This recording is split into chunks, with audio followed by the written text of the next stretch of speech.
Hey, good afternoon, everybody. This is Aaron over here at Johnny's. Going to try to just help those getting ready to learn, becoming new advisors, or learning some of our processes, some short tutorial videos on the hows and the whys. We do a few things.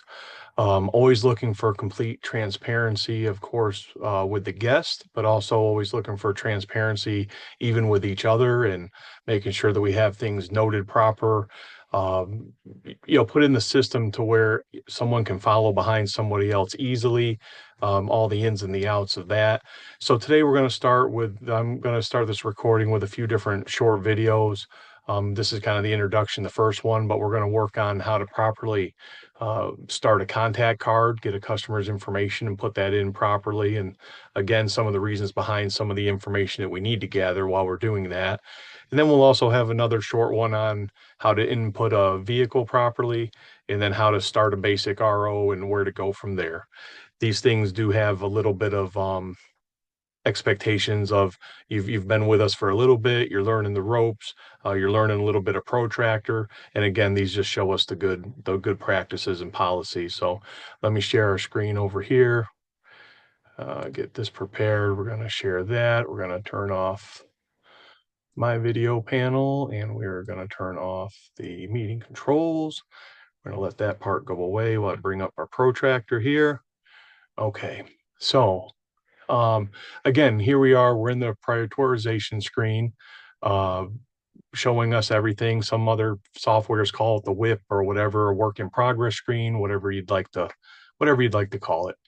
But what we're going to do, we've got a new customer on the phone, possibly. Maybe we've taken the notes of their information or they're standing right in front of us, and we want to go ahead and start getting their information, start working towards that process. So when we're going to look them up, we're going to go up and click contacts. That was at the top left. And maybe I went a little too fast. Show that again real quick here. But I went up and click contacts up here, which brought up our next window, next screen. Now, if it's a repeat customer, we put in their phone number. Typically, it finds them. Once in a while, they give us a new number, throw us off the trail a little bit. But typically, if they've been with us before, that's an easy way to find them. Start another RO. But we're talking about a brand new person that has never given us any information before, so we've got that now. So we're going to put in their phone number. Um, and basically, once we hit enter, we hit search on this, one of two things is going to happen. Again, if it is a customer we already have, you're going to see their name and information in there. If it's not, it's going to populate a 411 reverse lookup. Most of the time, this finds it. Occasionally, you'll find it under a different name.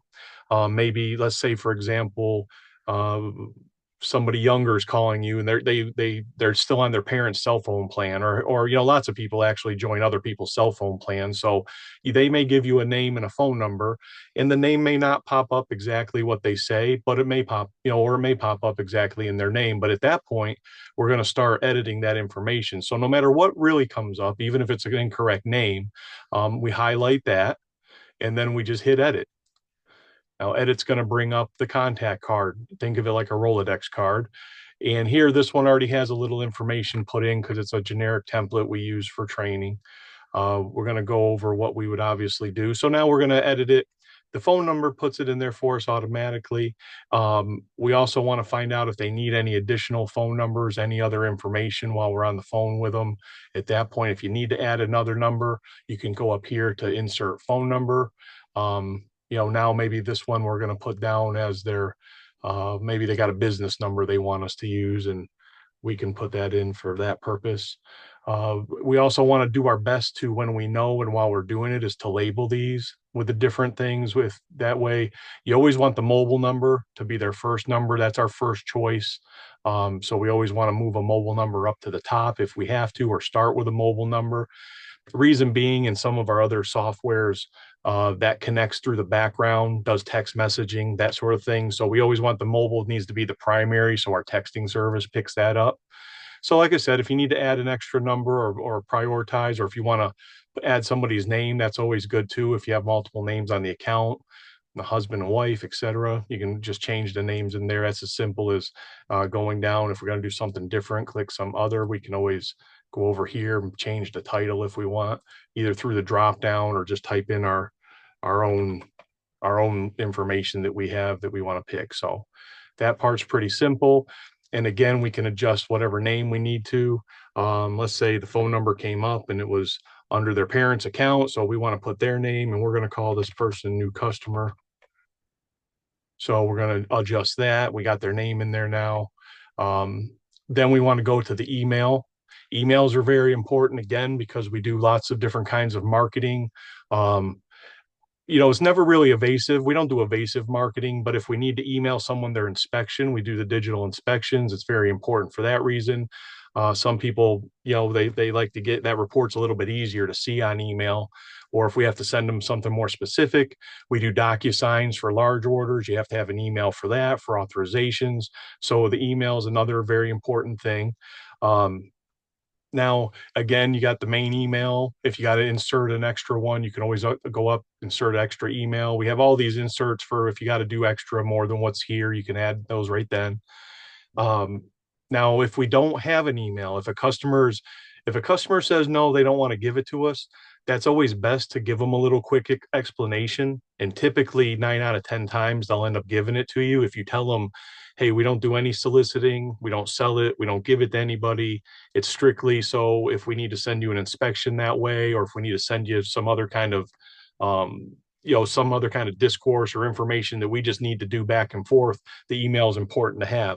Most people, when they say no, they're just leery that you're selling it off to a mailing list or something like that. So I'd say 9 out of 10 times, they once you explain that properly, they give it up to you, and share it with you.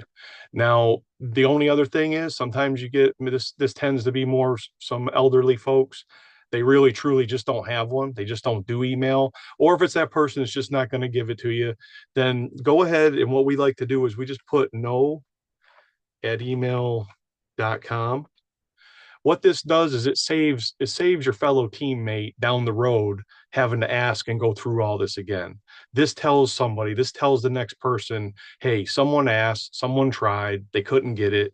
Okay, it's filled in. Now we don't have to worry about trying to get it again, or like I say, down the road. It's already done and handled. And it just lets us know that we don't have to spend our time or spin our wheels trying to get that. Now, if we go over here, obviously the basic information, again, we're going to add in their street address.